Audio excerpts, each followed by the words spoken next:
Indonesia adalah negara yang ikut memelihara perdamaian dunia.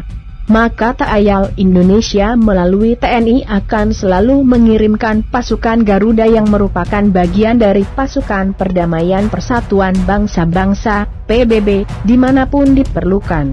Tidak semua negara bisa mengirimkan pasukan perdamaiannya di bawah panji PBB. Hanya yang terlatih, berdisiplin baik serta humanis yang bisa mengemban misi mulia tersebut. Namun bukan berarti pasukan Garuda yang menjadi bagian PBB tersebut tak mempunyai kemampuan tempur. Bahkan juga gagal naik haji gara-gara kesalahan sistem. Calon jemaah asal Jawa Timur akhirnya pilih mengurung diri usai 3 kali ikut manasik. Justru sebaliknya, jika mereka diberi misi tempur maka seperti kesetanan memberangus musuh-musuhnya.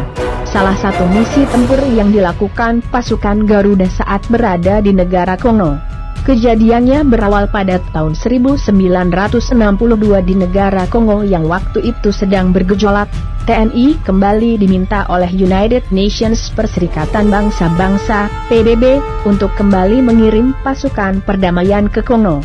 Di bawah pimpinan Letjen TNI Kemal Idris, pasukan perdamaian Indonesia tersebut diberi nama Kontingen Garuda III, Konga III, yang anggotanya diambil dari Batalion 531 Riders, Satuan-Satuan Kodam II Bukit Barisan, Batalion Kavaleri 7, dan unsur tempur lainnya termasuk Kopassus yang waktu itu masih bernama Resimen Pasukan Komando Angkatan Darat, RPKAD. Bakal juga pernah jadi idaman dan bela timnas Garuda di usia muda. Sekarang pemain bola ini malah jadi begal.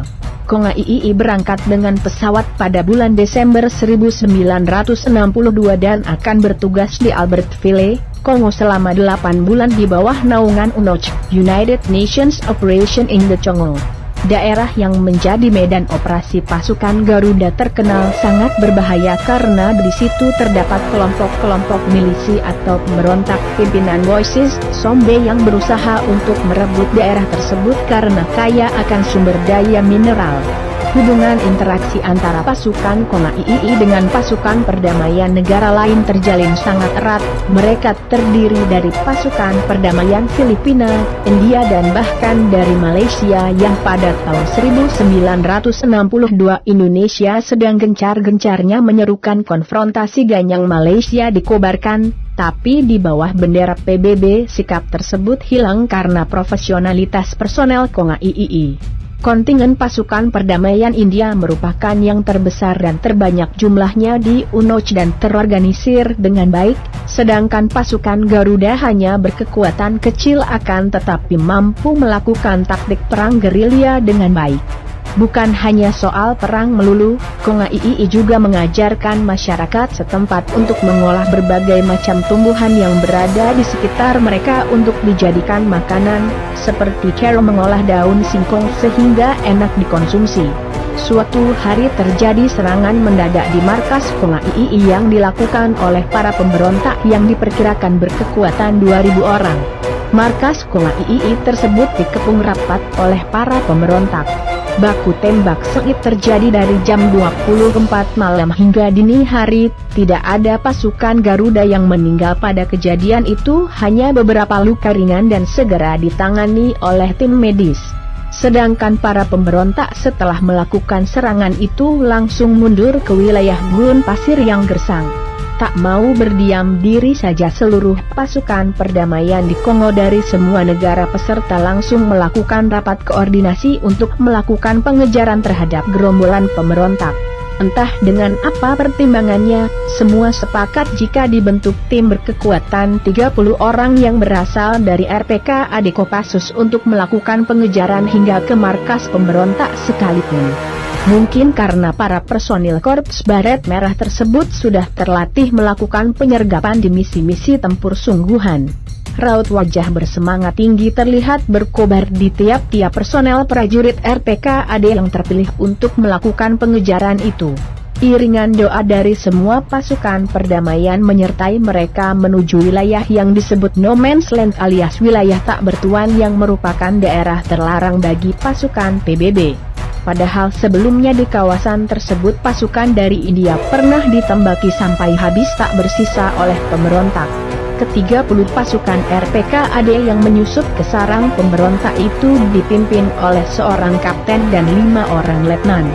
Mereka menyamar layaknya penduduk setempat, badan dan wajah digosok arang sehingga hitam menyerupai kulit orang Afrika. Ada juga personel yang berpakaian layaknya wanita membawa bakul sayuran.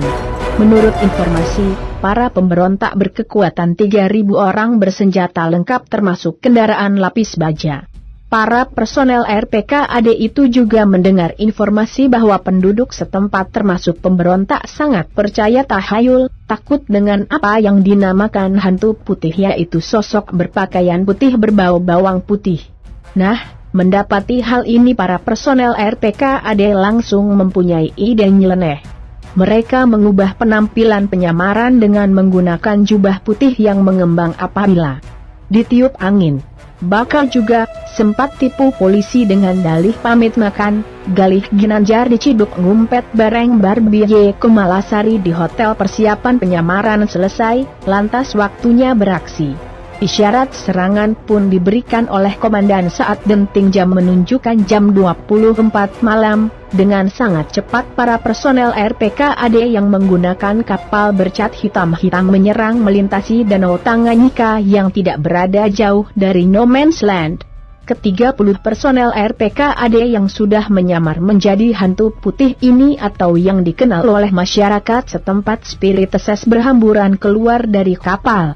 Selain mempunyai ciri khas serbuan komando, personil Kopassus juga dibekali teknik bunuh senyap, silent kill, angkasa. Selain mempunyai ciri khas serbuan komando, personil Kopassus juga dibekali teknik bunuh senyap, silent kill, tanpa babi bu korps baret merah merangsek, tak kenal takut ke konsentrasi pasukan pemberontak.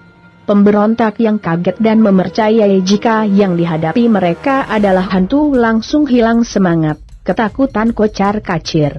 Bakal juga potret buram pendidikan negeri ini, gegara gagal PPDB, seorang bocah dari keluarga miskin terancam putus sekolah. Bahkan ada seorang pemberontak yang sedang membakar ayam karena kaget digerebek satuan komando itu langsung melempar ayam bakarnya dan mengenai salah satu anggota RPKAD.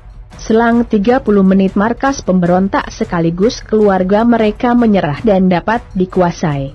Korban operasi ini hanya satu orang di pihak RPKAD yang cedera terkena pecahan proyektil granat namun tak membahayakan nyawanya. Hasil ini langsung diinformasikan yang selanjutnya kontingen besar pasukan perdamaian yang lain datang untuk mengamankan daerah tersebut. Panglima PBB Kong Olet Jen Kadebeng Iso sampai tercengang melihat apa yang dilakukan pasukan kebanggaan Indonesia tersebut.